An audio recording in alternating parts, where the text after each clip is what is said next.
Hello guys, welcome to my channel Infinity. आज हम इस वीडियो में बात करेंगे कि कौन सी टेस्ट सीरीज़ बेस्ट है, टेक्स्ट बुक या फिर ओली वर्ड। बहुत सारे पैरामीटर्स हम उनको जज करेंगे, उनके कॉस्ट वाइज, उनके इंटरफेस वाइज या फिर उनकी डिफ़िकल्टी लेवल वाइज कि कौन सी टेस्ट सीरीज़ बेस्ट रहेगी, टेक्स्ट बुक या फिर ओली वर्ड। तो वीडियो को स्टार्ट करते हैं। आपके स्क्रीन पर पैरामीटर्स आ रहे होंगे। सबसे पहला पैरामीटर है सिमिलैरिटी ऑफ इंटरफेस, कि जो एक्चुअल एग्ज़ाम से कितना इंटरफेस सिमिलर रहता है ओली बोर्ड या फिर टेक्स्ट बुक का। तो जो टेक्स्ट बुक का इंटरफेस होता है वो बहुत क्लीन होता है, बहुत स्मूथ होता है। उसके अंदर बिल्कुल भी रिफ्रेश रेट या फिर स्क्रॉलिंग का दिक्कत नहीं रहता है कि एक क्वेश्चन पूरी स्क्रीन पर आ जाता है, जो कि एक्चुअल एग्ज़ाम में नहीं होता है। एक्चुअल एग्ज़ाम में तुम्हें क्वेश्चन को स्क्रॉल करना पड़ता है, एक साथ पूरा क्वेश्चन नहीं दिखता, और साथ में रिफ्रेश रेट का भी बहुत दिक्कत रहता है कि जब तुम अगले क्वेश्चन पे जाते हो तो फिर वो पूरा क्वेश्चन रिफ्रेश होता है। तो अगर हम बात करते हैं ओली बोर्ड की, तो ओली बोर्ड में रिफ्रेश रेट का तो कोई इशू नहीं होता, काफ़ी स्मूथ चलता है। लेकिन उसके अंदर क्वेश्चंस को स्क्रॉल करके तुम्हें देखना पड़ता है, जो एग्ज़ाम से सिमिलर होता है। एग्ज़ाम में भी क्वेश्चन को स्क्रॉल करना होता है और ओली बोर्ड में भी स्क्रॉल करना पड़ता है। तो अगर हम इंटरफेस से जज करें तो ओली बोर्ड ज़्यादा बेटर है as compare to text book के। नेक्स्ट पैरामीटर है डिफ़िकल्टी लेवल। एग्ज़ाम का difficulty level time to time increase हो रहा है। और अगर हम बात करते हैं टेक्स्ट बुक या ओलिव बोर्ड में से कि किसके एग्ज़ाम ज़्यादा डिफ़िकल्ट होते हैं, किसकी टेस्ट सीरीज़ ज़्यादा डिफ़िकल्ट होती हैं, तो जो टेक्स्ट बुक की जो टेस्ट सीरीज़ होती हैं वो कंपैरेटिवली ईजी होती हैं as compare to Oliveboard. अगर हम प्रीवियस ईयर की बात लेते हैं तो IBPS PO मेंस का जो पेपर आया था प्रीवियस ईयर में, वो बहुत डिफ़िकल्ट आ गया था। जो ओलिव बोर्ड जैसा पेपर दिखने को मिला था, ओलिव बोर्ड में भी इसी टाइप के क्वेश्चंस आते थे जिसमें तुम बहुत कम स्कोर कर पाते थे। ऑब्वियसली डीमोटिवेशन होती है, लेकिन जो ओलिव बोर्ड का डिफ़िकल्टी लेवल है वो बहुत सिमिलर रहा था लास्ट ईयर मेंस के एग्ज़ाम से। तो अगर हम डिफ़िकल्टी लेवल वाइज देखें तो टेक्स्ट बुक आपका कॉन्फिडेंस बूस्ट कर सकता है, आपके अच्छे मार्क्स आ सकते हैं।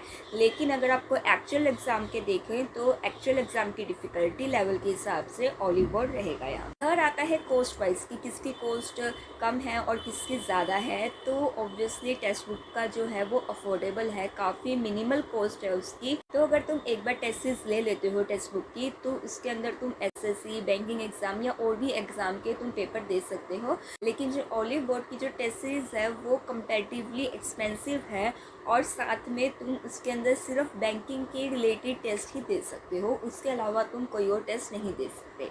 तो अगर हम कॉस्ट वाइज देखें तो टेक्स्ट बुक एक अफोर्डेबल टेस्ट सीरीज़ है। अगला पैरामीटर है कि क्वेश्चंस का कितना एक्चुअल एग्ज़ाम से लेवल सिमिलर रहता है। तो अगर हम टेक्स्ट बुक की बात करें तो क्वेश्चंस का लेवल प्रीलिम्स की अगर हम बात करते हैं तो टेक्स्ट बुक का प्रीलिम्स से काफ़ी सिमिलर रहता है, काफ़ी सिमिलर टाइप के क्वेश्चंस आते हैं। लेकिन अगर हम मेंस की बात करते हैं PO के, तो मेंस में ओलिव बोर्ड का ज़्यादा सिमिलर रहता है। ओलिव बोर्ड का जो प्रीलिम्स का टेस्ट सीरीज़ रहता है वो थोड़ा डिफ़िकल्ट रहता है एक्चुअल एग्ज़ाम से, लेकिन जो टेक्स्ट बुक का है वो उसी लेवल में रहता है। लेकिन मेंस में ओलिव बोर्ड का काफ़ी सिमिलर देखने को मिला है। लास्ट 2-3 ईयर्स से काफ़ी ओलिव बोर्ड का सिमिलर आता है पेपर। तो अगला पैरामीटर रहता है सोल्यूशन या फिर एनालिसिस, कि टेक्स्ट बुक या ओलिव बोर्ड में से जो लास्ट में पेपर ख़त्म होने के बाद उनके सॉल्यूशंस या फिर उनका एनालिसिस की क्या रैंक आई है, क्या परसेंटेज बनी है हर एक सेक्शन वाइज, तो कौन अच्छा बताता है। तो अगर हम बात करते हैं टेक्स्ट बुक की, तो टेक्स्ट बुक में जो सॉल्यूशंस होते हैं वो काफ़ी अच्छे तरीके से वो बताते हैं। उनकी एक शॉर्ट ट्रिक भी बताते हैं कि एक तुम शॉर्टकट में उसको कैसे कर सकते हो उस क्वेश्चन को। अगर तुम इंग्लिश की बात लेते हो तो उसके जो वर्ड्स होते हैं तो उनके मीनिंग्स बताते हैं, उनके जो सिमिलर टाइप के वर्ड्स हैं वो भी बताते हैं। तो जो सोल्यूशन वाला पोर्शन रहता है टेक्स्ट बुक का वो काफ़ी अच्छा रहता है, कि अगर जो कोई बिगिनर है जो पहली बार तैयारी कर रहे हैं एग्ज़ाम की, तो उनके लिए बहुत ज़्यादा बेनिफिट हो सकता है। वहाँ पे तुम्हें फॉर्मूलाज, मतलब अलग अलग टाइप की ट्रिक्स तुम्हें देखने को मिल जाती हैं। और अगर बात कहते हैं ओलिव बोर्ड की, तो ओलिव बोर्ड में सॉल्यूशन काफ़ी लेंदी देते हैं और बिल्कुल एग्जैक्ट वही सॉल्यूशन देते हैं जो उस क्वेश्चन में पूछा गया है, उससे एक्स्ट्रा तुम्हें कुछ भी नहीं बताते। तो ओलिव बोर्ड का सॉल्यूशन वाला पार्ट थोड़ा सा कम अच्छा है as compare to text book.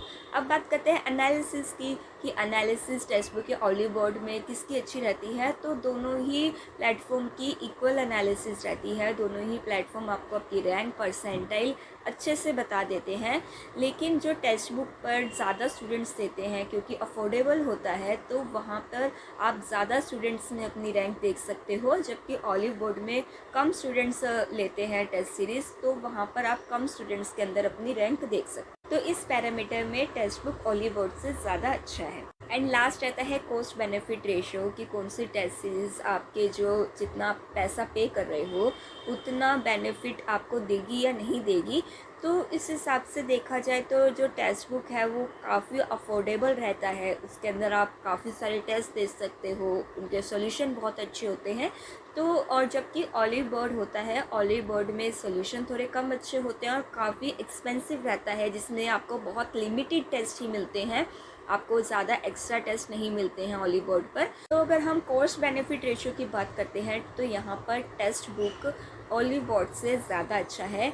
बाकी अगर आपके पास बहुत पैसे हैं तो आप दोनों टेस्ट सीरीज़ ले सकते हैं, टेक्स्ट बुक भी ओली बोर्ड भी। टेक्स्ट बुक अपना कॉन्फिडेंस बूस्ट करने के लिए, ओली बोर्ड थोड़ी रियलिटी चेक लेने के लिए कि कहाँ पर आप स्टैंड कर रहे हो, तो आप दोनों टेस्ट सीरीज़ ले सकते हो। लेकिन अगर आपको कोई एक ही टेस्ट सीरीज़ लेनी है तो आप इन पैरामीटर से जज करके कि आपको कौन सा पैरामीटर ज़्यादा चाहिए, कि आपको सोल्यूशन देखने हैं या फिर आपको एक्चुअल एग्ज़ाम्स का वो फील लेना है, तो आप उस हिसाब से देख सकते हो। तो गाइज़, अगर आपको ये वीडियो से थोड़ी सी भी हेल्प मिली हो तो वीडियो को लाइक ज़रूर करना, मेरे चैनल को सब्सक्राइब करना, और कोई भी अगर आपको डाउट्स हैं तो आप कमेंट सेक्शन में पूछ सकते हो। Thank you.